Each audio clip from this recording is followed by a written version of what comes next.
mga masters! Good morning, good morning, good morning, good morning po sa inyong lahat dyan sa Pilipinas at sa buong Asian countries. At kung sama kayong lupalop ng ating daigdig, syempre hayaan niyo muna akong batiin po kayo ng good morning, good noon, good afternoon, good evening at good night na po sa mga ready ng matulog. At welcome po sa ating Master Worm Health Trivias. Bago pa tayo magsimula ay hingin ko muna ang inyong thumbs up. Please don't forget to like, share, comment, and subscribe dito po sa ating channel Master Worm for more updated contents. At sana po ay naka-full bell notification po kayo para always kayong updated sa aking channel. This will be the last day of our episode about symptoms requiring immediate medical attention. So let's proceed po at i-discuss po natin is chronic fatigue. There are many reasons you might feel tired. So fatigue is tiredness, mga masters, from simply not getting a good night's sleep to serious diseases and chronic conditions.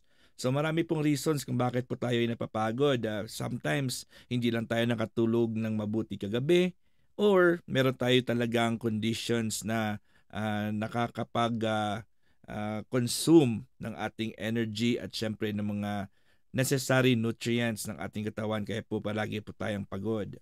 If you're experiencing fatigue along with other symptoms for concern, halimbawa ikaw po ay napapagod pero meron ka pang ibang mga health conditions na alam mo na meron ka, kailangan po nating pumunta talaga sa ating pinaka-trusted na mga medical professionals for immediate medical attention. Another symptom po, mga masters, is changes in bowel movements or habits. Yung changes po sa inyong pag-poops, di ba? So, everyone is different and what is normal for one person might not be for another. Hindi po tayo pare-pareho ng ating routine at hindi po tayo pare-pareho ng ating mga habits when it comes sa pag-poops or sa pagdumi. Pero pag meron ka pong na-notice na changes sa kulay or color, sa texture, di ba? So makikita nyo rin po yan kasi pag sarili nyo namang dumi po kung minsan po ay tinitingnan naman natin, di ba? So observe nyo po siya kung kahapon ba matigas po siya, ngayon ba ay medyo malambot siya, or meron po siyang specific na alarming na symptoms or itsura niya na kumbaga na dapat natin talagang i-observe at i-report in case na meron tayong concern sa ating kulay at saka sa texture. And of course, frequency is kung gaano ka kadalas. Halimbawa, mag-poops. Halimbawa, noon po ay once a day ka lang. Bigla kang nagpo-poops na ng 3 beses sa isang araw or 4 na beses, which is irregular na po siya. So, kailangan po natin talaga maging vigilant at maging alarm para po ay meron tayong i-report o may irereklamo po natin or pwede nating isabihin sa ating mga trusted medical professionals para at least mabigyan po nila tayo ng tamang diagnosis ng ating problema. Ano kaya ang mga possible na mga reasons bakit po nagkaiba-iba po yung mga bowel habits natin? So ito, example po, medication side effects. Halimbawa, ikaw po ay uminom ng gamot para sa pag-ubo. O, diba? Halimbawa lang po yan. Sa mga ibang gamot sa ubo po, ito po ay may side effect din na constipation or diarrhea. Another is cancer. Siyempre, pag meron ka pong anomaly or meron ka po yung cancer na problema sa iyong colon or sa iyong digestive system or sa ibang organs po, siyempre affected din po yung ating bowel movements. And then irritable bowel syndrome, na-discuss na rin po natin yan previously, which is meron tayong uncomfortable feeling sa ating tiyan kung saan po tayo ay parang gusto natin palaging parang may urge po tayong mag-poops pero wala naman. So colitis naman po, mga masters, is inflammation po siya ng ating large intestines, yung ang colitis. And it can be caused by various factors including infection, inflammatory bowel disease, or inadequate blood supply and certain medications. Pwede rin po yung Crohn's disease, which is the chronic inflammatory bowel disease that causes inflammation and irritation in the digestive tract.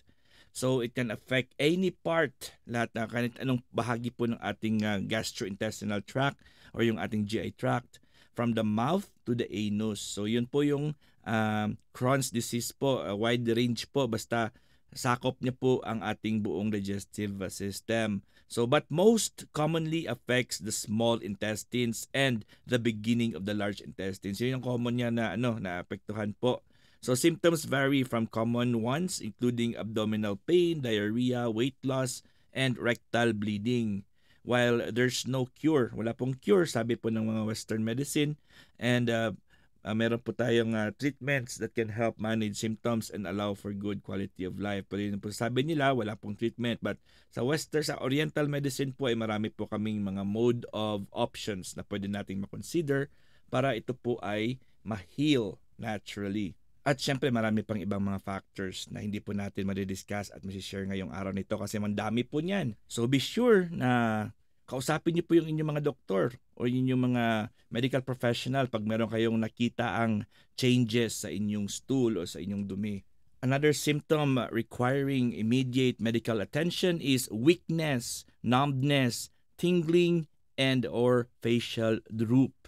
So these classic symptoms of stroke, ayun po yung mga simptomar po ito ng mga stroke, which can be on just one side of the body. Isang side lang po ng body natin and should never be ignored. Hindi po dapat natin itong i-ignore.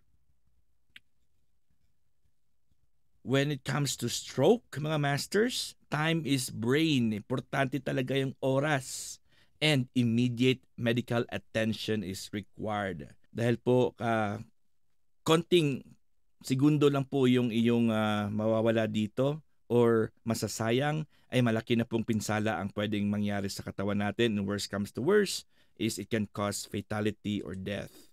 Another symptom that requires immediate medical attention is, hindi lang po ito sa mga babae, it is for both men and women.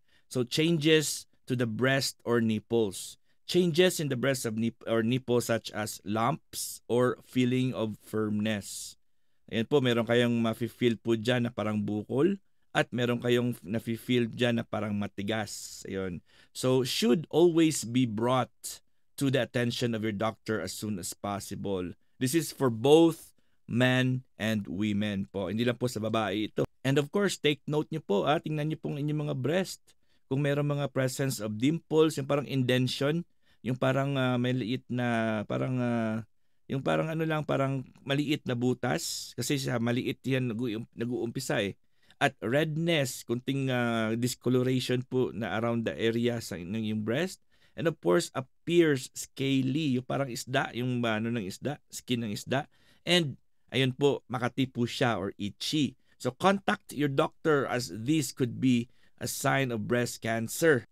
And the sooner breast cancer is identified, the better chance for a positive outcome. At in case meron po kayong experience na yung nipple niyo po ay may lumalabas na discharge or something na may lumalabas po dyan, you should also report this to your doctor as it could be related to several conditions that require treatment. Meron po kayong mga infection or somehow meron po kayong mastitis. O diba? Yung mastitis is the inflammation of the breast tissue that can cause pain, redness, swelling, and warmth in the affected breast. Mainit-init po siya.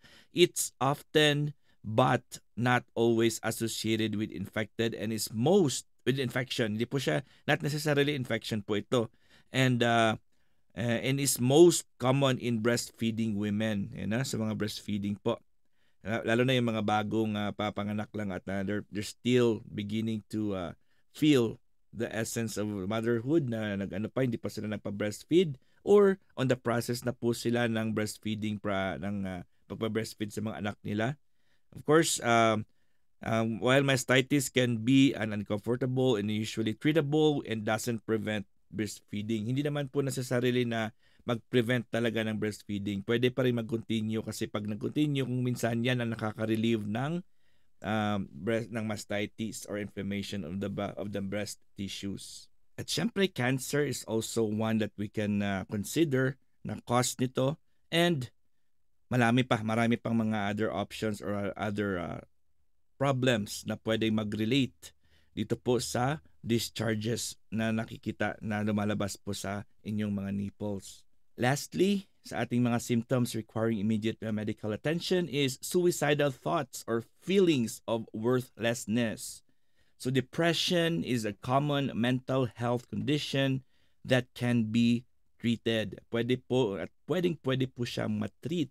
Kahit ito po ay very common na kasi at marami na pong technology at marami na po silang mga knowledge on how to treat and manage depression. So, anong mga feel mo po kung meron kang depression? Number 1 is hopelessness or hopeless ka na. Worthlessness or worthless, feeling wala kang value. And having suicidal thoughts. Ayun ay parang feeling mo po ay kailangan mo na talagang i-end yung iyong buhay. Yan po yung ating mga to watch out na mga symptoms. If you have one or a few of these symptoms, it's critical that you speak to someone immediately. Kailangan po ay seek medical advice or somebody you trust na magdadala po sa iyo sa tamang pupuntahan. Or you can call 911 kung may 911 kayo dyan sa inyong lugar, or the National Suicide Prevention Hotline kung meron din kayo sa inyong mga current na mga locations. Know your body. Kilalanin niyo po ang inyong katawan. While it's helpful to understand what these signs and symptoms might mean, not all conditions have symptoms. Yung ibang mga conditions, ibang mga problema po ay hindi mo talaga mararamdaman. Wala po silang mga signs and symptoms. Some cancers or some types of cancers may have no symptoms at all until the later stages. So, huli mo na po siya malalaman pag na-diagnose ka na. The same is true of certain infections like HIV and hepatitis. Ayun po, pag may HIV or hepatitis na po, ayun, malalaman mo na lang yan pag na-diagnose ka na. On the other hand, you may experience some of these symptoms with no underlying cause of concern. Kaya it's very crucial that you know your body and recognize when something is different or doesn't feel right. Kilalanin nyo ng mabuti yung inyong katawan at konting changes lang po. Be aware and be conscious para at least malalaman nyo at pwede nyo agad itong ireklamo at ipakita ito sa inyong mga trusted medical professionals. Kaya talk to your doctor and explain what you're feeling. Don't ignore changes no matter how subtle they may seem.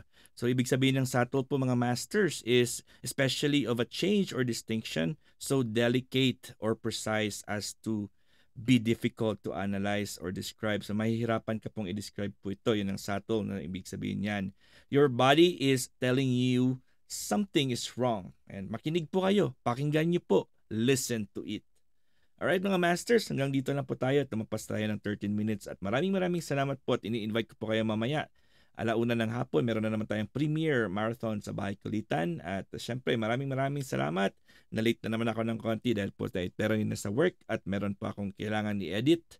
And again, this is your one and only Master Worm and God is great. Yahoo!